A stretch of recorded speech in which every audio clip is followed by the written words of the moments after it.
नमस्कार। कभी ऐसे युद्ध के बारे में सोचा है जो आमने सामने नहीं बल्कि पर्दे के पीछे लड़ा जाता है? आज हम अमेरिका और ईरान के बीच चल रहे एक ऐसे ही शैडो वॉर यानी एक छिपे हुए युद्ध की बात करने वाले हैं। देखिए, यहाँ कोई सेनाएं बॉर्डर पर नहीं लड़ रही हैं, लेकिन तनाव इतना ज्यादा है कि एक छोटी सी चूक भी पूरे मिडल ईस्ट को आग की लपटों में झोंक सकती है। तो चलिए इस पूरी उलझी हुई कहानी को समझने के लिए हम इसे 5 हिस्सों में देखेंगे। सबसे पहले तो ये जानेंगे कि आखिर ये शैडो वॉर होता क्या है। फिर देखेंगे कि गाजा युद्ध ने कैसे इस आग में घी डालने का काम किया। इसके बाद बात होगी प्रॉक्सी लड़ाई के मैदान की। फिर ईरान के परमाणु कार्यक्रम से जुड़े खतरे को समझेंगे और आखिर में देखेंगे कि कैसे ये पूरा इलाका एक अनिश्चित भविष्य के मुहाने पर खड़ा है। तो सबसे पहले सबसे बुनियादी सवाल पर आते हैं। आखिर ये शैडो वॉर है क्या भला? क्योंकि अगर यही नहीं समझे तो आगे की पूरी कहानी शायद सिर के ऊपर से निकल जाएगी। इसे ऐसे समझिए जैसे दो बड़े खिलाड़ी सीधे सीधे भिड़ने से बच रहे हों और अपनी अपनी टीमों को लड़वा रहे हों। बिल्कुल, अमेरिका और ईरान भी ठीक यही कर रहे हैं। वो एक दूसरे पर सीधा हमला नहीं करते, बल्कि अपने सहयोगी गुटों, जिन्हें प्रॉक्सी कहा जाता है, उनके जरिए एक दूसरे को नुकसान पहुंचाने में लगे हैं। तो ये शैडो वॉर तो चल ही रहा था, लेकिन फिर हाल ही में एक ऐसी घटना हुई जिसने इस ठंडी लड़ाई में जैसे उबाल ला दिया, और वो था इजराइल गाजा युद्ध। चलिए देखते हैं कि कैसे इस एक युद्ध ने अमेरिका और ईरान के तनाव को एक नए और कहीं ज्यादा खतरनाक लेवल पर पहुंचा दिया। यहाँ पर देखिए, तस्वीर बिल्कुल साफ हो जाती है। एक पाले में था अमेरिका, जो अपने पुराने सहयोगी इजराइल के साथ पूरी ताकत से खड़ा था, उसे हथियार और हर तरह की मदद दे रहा था। और दूसरे पाले में था ईरान, जो हमास को राजनीतिक और वैचारिक सपोर्ट दे रहा था। अब जाहिर है, इस सीधी टक्कर ने प्रॉक्सी युद्ध की आग को और भड़का दिया। तो सवाल ये उठता है कि ये प्रॉक्सी लड़ाई असल में चल कैसे रही हैं? कौन है वो मोहरें जिन्हें ईरान मैदान में इस्तेमाल कर रहा है? इसका जवाब छिपा है ईरान के बनाए हुए लड़ाका गुटों के एक पूरे नेटवर्क में। देखिए, ईरान के प्रॉक्सी नेटवर्क के ये 3 बड़े खिलाड़ी हैं। पहला, लेबनान में बैठा हिजबुल्लाह, जो सीधे इजराइल की उत्तरी सीमा पर हमले करता है।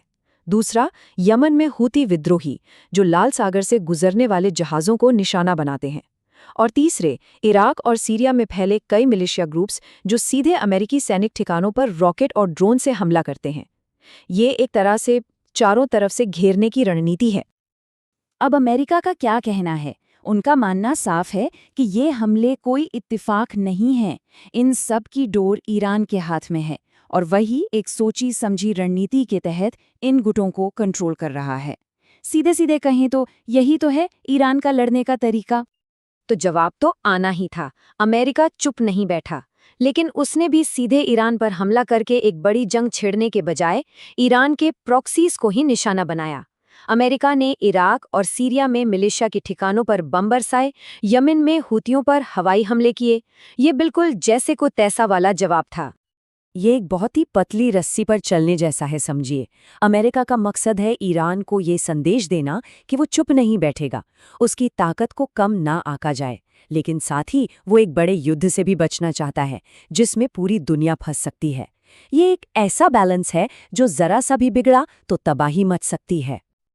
अब ये प्रॉक्सी लड़ाइयों का जो धुआं उठ रहा है ना, उसके पीछे कहीं ज्यादा बड़ा और स्थायी खतरा छिपा हुआ है, और वो है ईरान का परमाणु कार्यक्रम।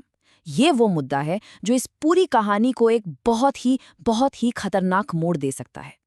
ये जो बात है, ये असल में बहुत चिंता की बात है। ईरान अब यूरेनियम को उस स्तर तक साफ करने के करीब पहुंच गया है जहां से परमाणु हथियार बनाने का रास्ता खुल जाता है। ये सिर्फ कोई टेक्निकल बात नहीं है, ये वो ताकत है जो पूरे मिडिल ईस्ट का पावर बैलेंस हमेशा के लिए बिगाड़ सकती है। और यही वजह है कि पश्चिमी देशों की नींद उड़ी हुई है। लेकिन ईरान क्या कहता है? वो हमेशा से यही दोहराता आया है कि भाई, हमारा प्रोग्राम तो बिल्कुल शांतिपूर्ण है, हम तो बस बिजली बनाना चाहते हैं। लेकिन उनके दावों और उनकी हकीकत में जमीन आसमान का फर्क नजर आता है। और बस यही वो खाई है जिस पर कोई भरोसा नहीं बन पा रहा। तो नतीजा क्या है? नतीजा ये है कि ट्रस्ट यानी भरोसा बिल्कुल जीरो हो चुका है। ईरान कुछ भी दावा करे, पश्चिमी देश उस पर यकीन करने को तैयार नहीं है। और ये जो अविश्वास का माहौल है ना, इसने एक ऐसे खतरनाक डेडलॉक को जन्म दिया है जो कभी भी टूट सकता है। और अब आते हैं कहानी के उस हिस्से पर जब ये शैडो वॉर पर्दे से बाहर आ गया। एक ऐसा पल आया जब लगा कि अब तो असली जंग होकर रहेगी। ये हुआ साल 2024 में, जब ईरान और इजराइल ने दशकों की दुश्मनी में पहली बार एक दूसरे पर सीधा हमला किया। उस वक्त हुआ ये था कि पहले इजराइल ने सीरिया में ईरान के अधिकारियों को निशाना बनाया और फिर आया ईरान का जवाब, एक ऐसा जवाब जिसकी किसी ने उम्मीद नहीं की थी। ईरान ने सीधा इजराइल पर 300 से ज़्यादा ड्रोन और मिसाइलों की बौछार कर दी। भले ही अमेरिका और इजराइल ने ज़्यादातर हमले नाकाम कर दिए, पर उस एक रात के लिए पूरी दुनिया को लगा कि बस अब महायुद्ध शुरू होने वाला है।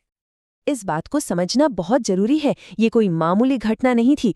दशकों से जो लड़ाई पर्दे के पीछे चल रही थी, वो पहली बार खुलकर सामने आ गई थी।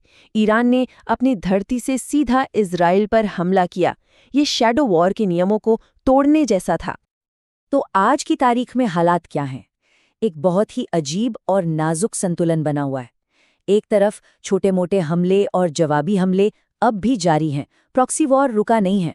लेकिन दूसरी तरफ बंद दरवाजों के पीछे से बातचीत भी चल रही है, ताकि हालात को पूरी तरह बिगड़ने से रोका जा सके। और इस अनिश्चितता का असर हम सब पर पड़ रहा है। तेल की कीमतें, शिपिंग रूट्स, सब कुछ दांव पर लगा है। शायद इसे समझाने का सबसे अच्छा तरीका यही है कि पूरा मिडिल ईस्ट एक माचिस की तीली पर खड़ा है। माहौल में इतना बारूद है कि बस एक चिंगारी की देर है।